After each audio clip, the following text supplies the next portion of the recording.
नमस्कार, मैं रवि मेरी हूँ और आज मैं भगवान का इंटरव्यू करूँगा। अरे घबराइए मत भाई, भगवान तिवारी का इंटरव्यू करूँगा जो बॉलीवुड में पुलिस अफसर का रोल निभाते हैं, मतलब पुलिस अफसर के अवतार में आते हैं। और उनका किरदार आप लोगों ने भी देखा होगा कि जब रईस फिल्म आई थी तो शाहरुख खान के साथ जो एक दमदार कैरेक्टर के साथ जो पुलिस अफसर के भूमिका में आए थे वो भगवान तिवारी थे और वो छत्तीसगढ़ के थे। तो उन्हीं से बातचीत करेंगे, उन्हीं से मिलवाएंगे आपको और उनकी कहानी आज आपको बताएंगे। सर, छत्तीसगढ़ से कैसे बॉलीवुड का सफ़र रहा? लंबा सफ़र रहा। रहने वाला मूलतः मैं छत्तीसगढ़ का ही हूँ। हाँ। जब मध्य प्रदेश हुआ करता था तो अंबिकापुर, हाँ। अंबिकापुर से और आगे की जर्नी रही है रामानुजगंज, एक छोटा कस्बा उत्तर हुआ करता छत्तीसगढ़, था। हाँ। हाँ, तो लंबी जर्नी रही है और उस उम्र में उस दौर में सिनेमा उनमा का उतना प्रभाव था नहीं, क्योंकि छोटा सा गांव था। हाँ। तो टीवी फर्स्ट टाइम देख के बड़ा क्रेज़ बढ़ गया मेरा कि यार ये कुछ इंटरेस्टिंग है, कुछ नया है। तो इस डिब्बे में कैसे घुस जाते हैं एक्टर्स, कैसे कर लेते हैं ये। तो वो एक क्यूरियोसिटी बच्चे की जो होती है हाँ, हाँ, हाँ। वो दिन प्रतिदिन तीव्र होती चली गई। और फिर कहीं बचपन में ही लगा कि नहीं, यही वो दुनिया है जहाँ मेरे लिए ठीक रहेगा जाना। तो इस तरीके से वहाँ से जर्नी शुरू हुई। फिर अंबिकापुर, अंबिकापुर से भोपाल, भोपाल से वापस दिल्ली, दिल्ली में लंबे समय तक थिएटर किया, फिर दिल्ली से मुंबई। तो जर्नी बहुत लंबी रही ऐसे। हाँ।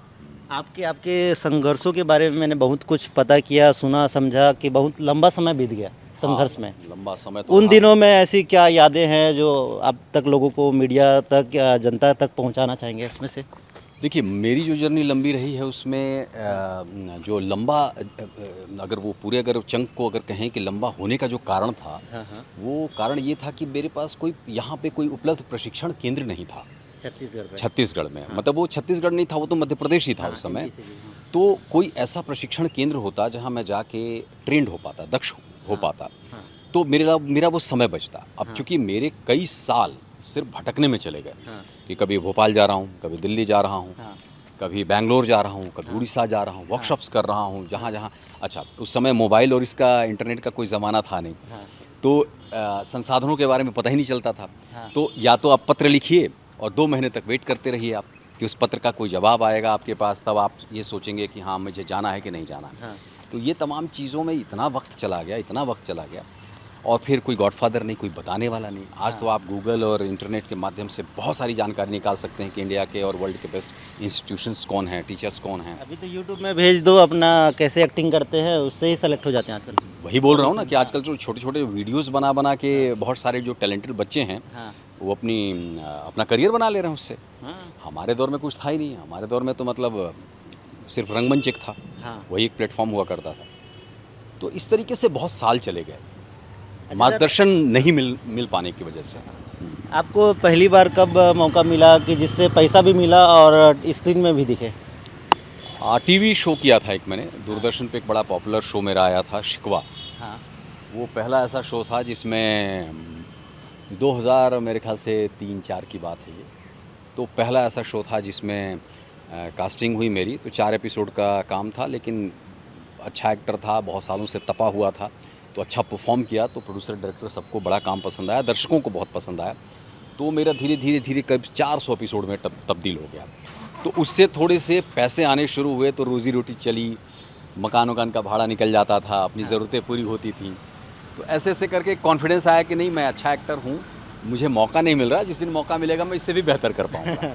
अच्छा सर, अक्सर हम लोग सुनते हैं कि जो न्यू कमर होते हैं, जो किसी छोटे गांव से मुंबई मायानगरी में जाते हैं, तो उनको बहुत ज़्यादा संघर्ष करना पड़ता है कि एक दाने के लिए तरसना पड़ जाता है, ये कंडीशन आ जाता है क्योंकि बहुत लंबा ऐसा सिनारियो चल जाता है। तो आपके साथ भी ऐसा कुछ रहा कि उस जिस दिन मन किया होगी अब छोड़ के चला जाता हूँ घर, खेती बाड़ी करूँगा, ऐसा कुछ? हाँ हाँ हाँ, बिल्कुल बिल्कुल, मेरे साथ तो बहुत हुए हैं। हाँ। और मेरे साथ तो अजीब अजीब किस्म के हुए हैं। जैसे मैंने लंबे समय तक थिएटर किया, हाँ, तो मुझे वो थिएटर का जो क्राफ्ट है ना, वो उसमें मैं इतना घुस गया था कि थिएटर रंगमंच में क्या होता है, कोई शॉर्ट कट नहीं होता है। हाँ। वो एक ही बार में आदमी जब प्ले करता है तो 2 घंटे 1.5 घंटे एक साथ स्टेज पे आप खड़े रहते हैं। हाँ, हाँ, तो एक बार में ही आपको कंटिन्यूस परफॉर्म करना है। हाँ, पर टीवी और फिल्म का मीडियम कैसा है, वहाँ पे दो लाइन्स बोले आप, कट, एक लाइन बोले, कट, हाँ, किसी का रिएक्शन है, कट।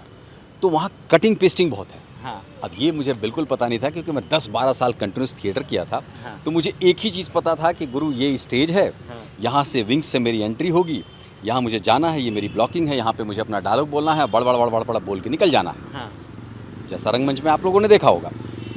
तो वहाँ मेरे साथ अजीब सा किस्सा हो गया। अच्छा, मज़ेदार बात मैं आपको बताऊँ बताइए। कि थिएटर में सारे एक्टर, चाहे वो कोई भी हो, जनरली सारे काम करते हैं खुद। मेकअप अपना खुद करेंगे, सेट चेंज करेंगे, कॉस्ट्यूम चेंज करेंगे, प्रॉपर्टी चेंज करेंगे।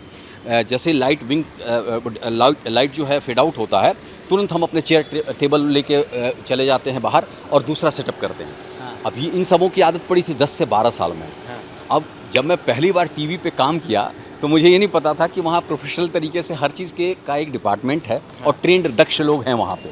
तो कई बार डायरेक्टर बोलता था कि हाँ सेटअप चेंज करो, तो मैं कुर्सी उठा रहा हूँ, टेबल उठा रहा हूँ, सोफ़ा उठा रहा हूँ तो अरे ये बहुत विचित्र सा हो गया था यार, बड़ा हास्यास्पद है। तो मेरे एक सीनियर थे, वो बोले भाई क्या कर रहा है तू? मैं कहा डायरेक्टर ने बोला है सेटअप चेंज करो तो सेटअप चेंज कर रहा हूँ, सेट चेंज कर रहा हूँ। मैं बोला बे पागल, इसके लिए वो सेटिंग वाले दादा लोग हैं, स्पॉट है, तू पानी मांगेगा पानी लाएंगे, तू पानी लेने जाएगा क्या? गुरुकुल वाला सीबीएसई में पहुंच गया लगा। हाँ वैसे ही वाला का। तो कुछ पता ही नहीं था, स्वयं काम 10-12 साल थिएटर में हर काम हमने खुद किया। हाँ। मतलब सेट पे झाड़ू, मतलब जब स्टेज पे जाते थे तो झाड़ू पोछा लगाना, कुर्सी साफ करना, अपना सब कुछ कम कर, वही आदत पड़ी हुई थी। तो वो जाके वहाँ में चालू हो गया। तो उन्होंने समझाया कि नहीं तू कुछ मत कर, तू बस एक्टिंग पे फोकस कर।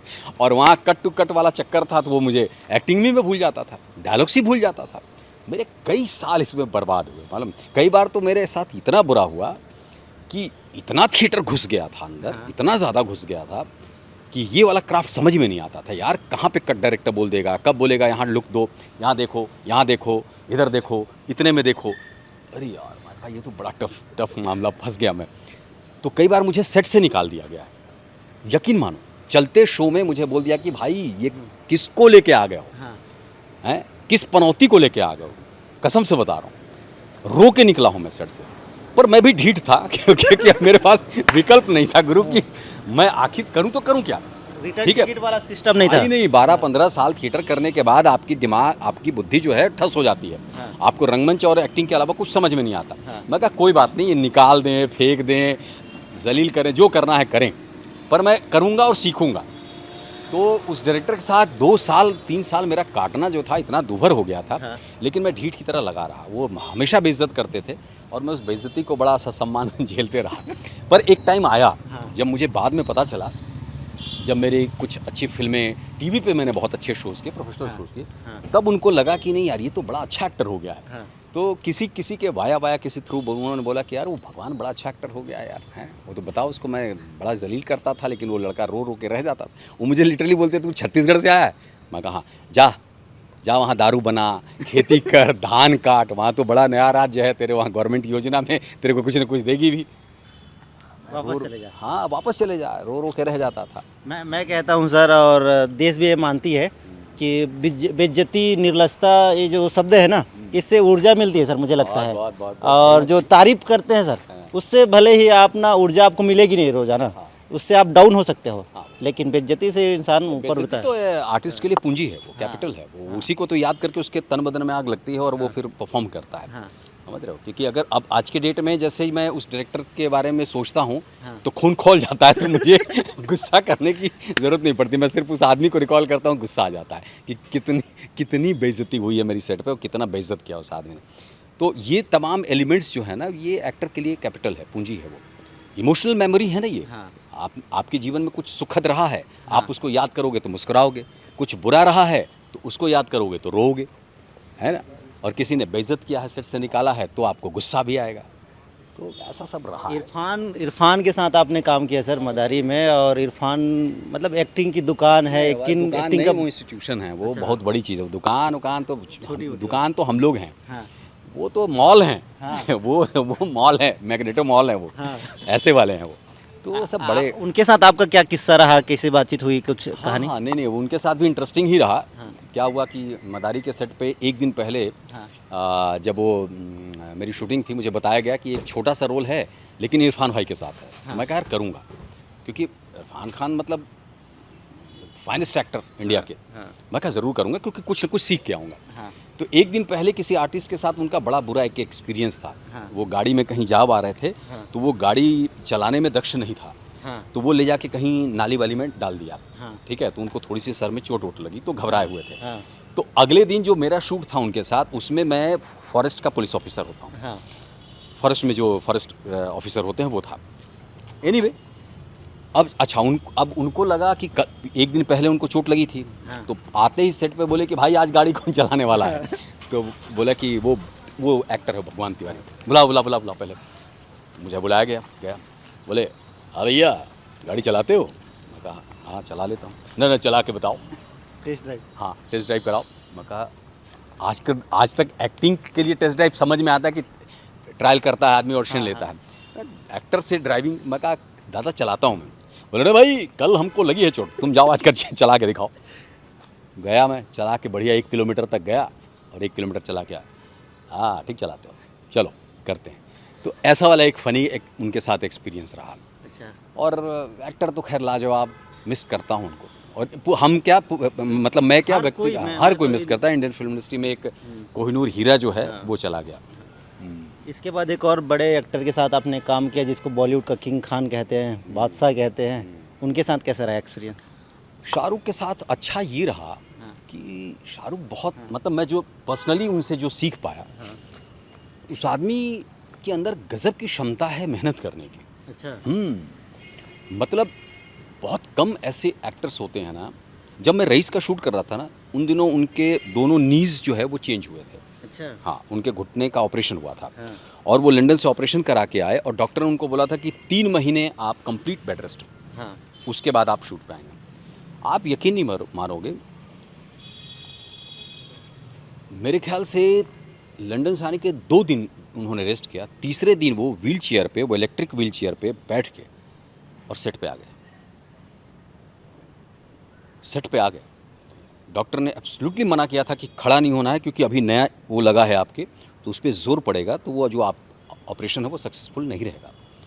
पर वो अजीब ही पागल आदमी, वो खड़े हो रहे हैं सपोर्ट लेके, पूरा अपना जो सीन है वो सीन कर रहे हैं मालूम। और आपको देख के लगेगा ही नहीं कि उस आदमी के नीज रिप्लेस हुए हैं मालूम। ऐसा तो मैं कहा यार हर आदमी में ना कुछ अलग ख़ास है, तभी वो यहाँ टिक पाता है इस इंडस्ट्री में। आप चाहो कि आप स्पून फीडिंग में आपका सब कुछ चल जाए, कुछ नहीं चलने वाला है। आपको 1 एपिसोड 2 एपिसोड नहीं मिलेगा। उसके भाई बहुत सारे एग्जांपल्स हैं कि बड़े बड़े डायरेक्टर, बड़े बड़े प्रोड्यूसरों के बेटे घर पे बैठे हैं। वजह यही है कि उन्होंने हार्ड वर्क नहीं किया, समझ रहे हो। लेकिन सर एक चीज़ है जो गंभीर हो जाता है आज के समय में। एक सवाल कोई भी पूछ देता है, नेपोटिज्म, बॉलीवुड में नेपोटिज्म, हर कोई यही बोल के बॉलीवुड को एक प्रकार से बदनाम करने की जो बात होती है, इसको आप कितना सही मानते, कितना गलत मानते? आपने तो लंबा समय देखा है। देखो यार, मैं एक चीज़ जानता हूँ। हाँ। मैं बहुत बड़ा कोई स्टार नहीं, हाँ। ठीक ठाक एक्टर हूँ। हाँ। अच्छा काम कर लेता हूँ। हाँ। अपने क्राफ्ट के बारे में थोड़ी समझ है। हाँ। मैं एक चीज़ जानता हूँ कि ये उन लोगों पे लागू ज़रूर होता है जो ये सीधे सोचते हैं कि मैं मेन लीड में आऊँ हाँ। या मुझे लॉन्च किया जाए। हाँ। लेकिन मेरा ये भी मानना है कि हाँ ठीक है, अगर इंडस्ट्री में आपके पीछे से 2 लोग, 4 लोग, 10 लोग, 20 लोग जानने वाले हैं, आपको थोड़ी एंट्री आसानी से मिल जाती है। हाँ। लेकिन अगर आप प्रतिभाशाली हैं तभी वो एंट्री भी काम आएगी। अदरवाइज़ बहुत सारे ऐसे एग्जांपल हैं कि बहुत बड़े बड़े लॉन्चिंग पैड जो रहे हैं, बड़े बड़े स्टार के बेटे लॉन्च हुए, फिर 2-1 फिल्म 3 फिल्म के बाद किस दुनिया में है आज, कोई भी उनको ढूंढ भी नहीं पाओगे आप, समझ रहे हो। और वहीं पे जो मुझ जैसे बहुत सारे आर्टिस्ट हैं जो आज मुझसे बहुत ऊपर भी हैं और बहुत नीचे भी हैं और बहुत बीच में भी हैं, जो हर तरीके से जूझ रहे हैं ना, वो काम कर रहे हैं और दिख रहे हैं, सत्सम्मान अपना रिस्पेक्ट के साथ काम कर रहे हैं, अपना घर चला रहे हैं। और वो गायब हैं जिनको लॉन्च किया गया था। अच्छा।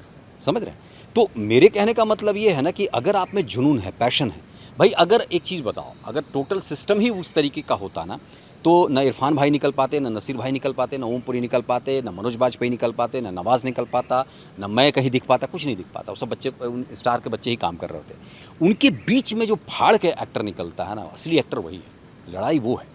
अच्छा सर, आपका मैंने बहुत सारा मतलब फिल्में में देखा कि आप पुलिस के किरदार में ही और गुंडा जो विलेन होता है उसी के किरदार में अक्सर दिखते हैं। हाँ। इससे कोई लगाव है कि यही मिलता है? लगाव का पीछे से कारण ये रहा है कि मेरी बॉडी डिल डॉल थोड़ी सी उस तरह की रही है, एग्रेसिव। हाँ और चूँकि जेनेटिक भी कई बार चीज़ें होती हैं। मेरे फादर आर्मी से रिटायर, मेरे ग्रैंडफादर फ्रीडम फाइटर थे।